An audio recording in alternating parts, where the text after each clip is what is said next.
از قدرتمندترین زنان جهان و جزو 100 فرد تأثیرگذار جهان، نخستین معاون رئیس جمهور زن و نخستین معاون رئیس جمهور سیاه پوست و آسیایی آمریکایی آمریکاست و از سناتورهای موفق کالیفرنیای آمریکا که از اعضای حزب دموکراته. کاملا هریس بعد از ترور ترامپ از طرف حزب دموکرات به عنوان نامزد در انتخابات ریاست جمهوری 2024 به جای جو بایدن انتخاب شده. سلام گرونترینا، تا آخر این ویدیو با من همراه باش تا بفهمی این خانم کیه و اینکه چی شد کاندید ریاست جمهوری آمریکا شد و اگه رئیس جمهور بشه میخواد چی کار کنه. کاملا یعنی لاله مردابی به زبون سانسکریت هندی. مادر کاملا شیامالا گوپالان زیستشناس و پژوهشگر سرطان پستان بوده که در 19 سالگی از هند به آمریکا اومده و تحصیلاتش رو توی دانشگاه کالیفرنیا برکلی ادامه داده و PhD داره. پدرش هم دانل جی هریس استاد بازنشسته اقتصاد در دانشگاه استنفورد که اصالتاً جامائیکاییه. کاملا متولد 20 اکتبر 1964 کالیفرنیا است و با خواهر کوچیکترش مایا مدت کوتاهی رو در مرکز برکلی، جایی که جمعیت زیادی از سیاه‌پوستا زندگی میکنن، گذرونده. دلم میخواد تأثیر فرهنگ‌های مختلف رو روی کاملا بهتون بگم. یکی از همسایه‌هاشون مرتب کاملا و خواهرش رو به کلیساهای سیاه در اوکلند میبرده تا اونا اونجا در گروه کور کودکان آواز بخونن. مادرشون اونا رو با اساطیر هندو آشنا میکرده و میبردتشون به معبد هندوها که نزدیک خونشون بوده. کاملا رابطه نزدیکی با خانواده مادریش داشته و تأثیر خیلی زیادی از پدر بزرگش پیوی گوپالان گرفته که پدر بزرگش از نخبه‌های طبقه ممتاز برهمن‌ها بوده و کارمند بازنشسته دولت هند. دیدگاه خیلی مدرنی نسبت به دموکراسی و حقوق زنان داشته که این خیلی روی کاملا تأثیر گذاشته. کاملا وقتی 7 ساله بوده پدر و مادرش از هم جدا میشن و از اونجا که پدرش سیاه پوست بوده، آخر هفته ها که با خواهرش به دیدن پدر میرفتن حق نداشتن با بقیه بچه‌ها توی محله بازی کنن. 12 سالش که میشه با مادر و خواهرش به کبک کانادا مهاجرت میکنن و همین باعث میشه که در مدرسه فرانسوی زبانها تحصیل کنه و فارغ التحصیل بشه.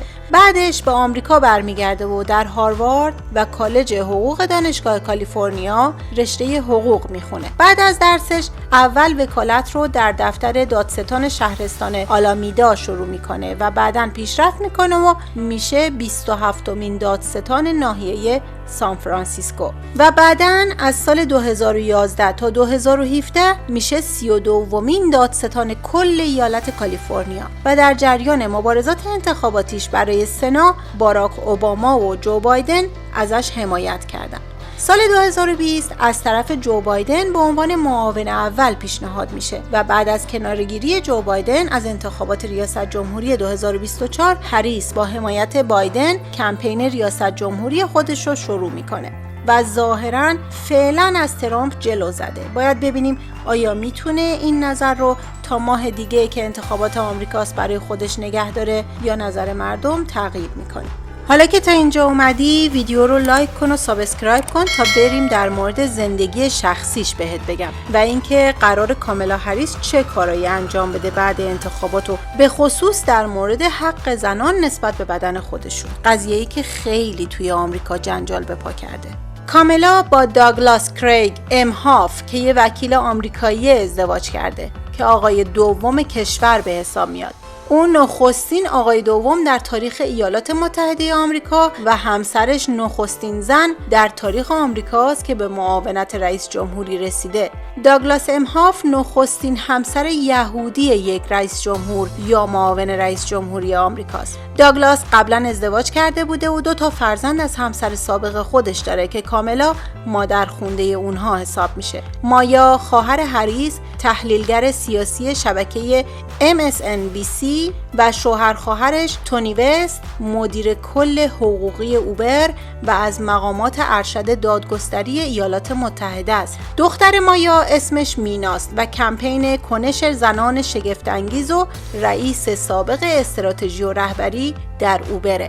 کاملا هریس سال 2005 از طرف نیوزویک به عنوان 20 تا از قدرتمندترین زنان آمریکا معرفی شده. سال 2008 نیویورک تایمز گفتش که کاملا هریس پتانسیل رئیس جمهور شدن رو داره. کاملا به جنگنده سرسخت توی آمریکا مشهوره. بارها به عنوان 100 فرد برتر تاثیرگذار در جهان هم معرفی شده. بایدن و هریس سال 2020 به عنوان شخص سال انتخاب شدند. سال 2021 به عنوان اولین نفر در لیست 50 نفر برگزیدگان کارآفرین، رهبر، دانشمند و آفریننده سال انتخاب شده از طرف مجله فوربس. خب حالا اگه کاملا رئیس جمهور بشه میخواد چی کار کنه؟ توی سخنرانیاش گفته میخواد هزینه‌های زندگی مردم آمریکا رو کم کنه و هدفش حمایت از طبقه متوسطه. اون گفته نمیذاره تولید کنندگان مواد غذایی و خاربار فروشا قیمتاشون رو افزایش بدن و شرکت‌های بزرگی که به گرونی دامن میزنن رو جریمه میکنه. قول داده که هزینه خونه دار شدن مردم رو هم کم کنه و اونایی که دفعه اولشون خونه میخرن تا $25,000 برای پیش پرداخت بهشون کمک میکنه و به سازندگان مسکن هم کلی تشویقای مالیاتی میده. گفته مردم سطح متوسط به پایین رو معاف میکنه از مالیات و هزینه‌های داروییشون رو هم کم میکنه. چیزی که ترامپ کاملا باهاش مخالفه و میگه این کارها گرونی رو 100 برابر میکنه. میدونید که توی آمریکا زنان حق سقط جنین ندارن، با اینکه این کار اونجا ممنوع نیست و هر ایالت قانون خودشو داره که آیا اجازه بده یا نده. کاملا اومده دست گذاشته دقیقاً روی همین مسئله که زنا حق بدن خودشونو دارن که آیا میخوان حاملگی ادامه داشته باشه یا نه، که خب این یه نکته خیلی مهم توی آمریکاست و ترامپ هم مخالف سرسخت این قضیه است و در زمان ریاست جمهوریش کسایی رو روی کار آورده که به قول ما حزب اللهیای چند آتیشه مسیحی هستند و مخالف شدید این کار. الان توی هر ایالتی که جمهوری خواهان سر کارهای اصلی هستن که ترامپ هم نمایندشونه، این قضیه ممنوعه. حالا باید ببینیم توی این شرایطی که 45% مردم آمریکا از لحاظ اقتصادی نظرات ترامپ رو بهتر میدونن برای اداره کشور، آیا این بحثی که کاملا هریس و دموکرات‌ها راه انداختن میتونه نظر زنان رو با خودش برای تأثیر بر انتخابات و رأی مردم همراه کنه یا نه؟ نظر شما چیه؟ ترامپ یا هریس؟ کدومشون که رو کار بیان به نفع ایرانه؟ توی کامنت ها اینو به هم بگو. لطفاً برای حمایت از من و این کانال این ویدیویی که روی صفحه اومده رو هم ببین و برای دوستاتم بفرست. ممنون از همراهی تا آخر این ویدیو.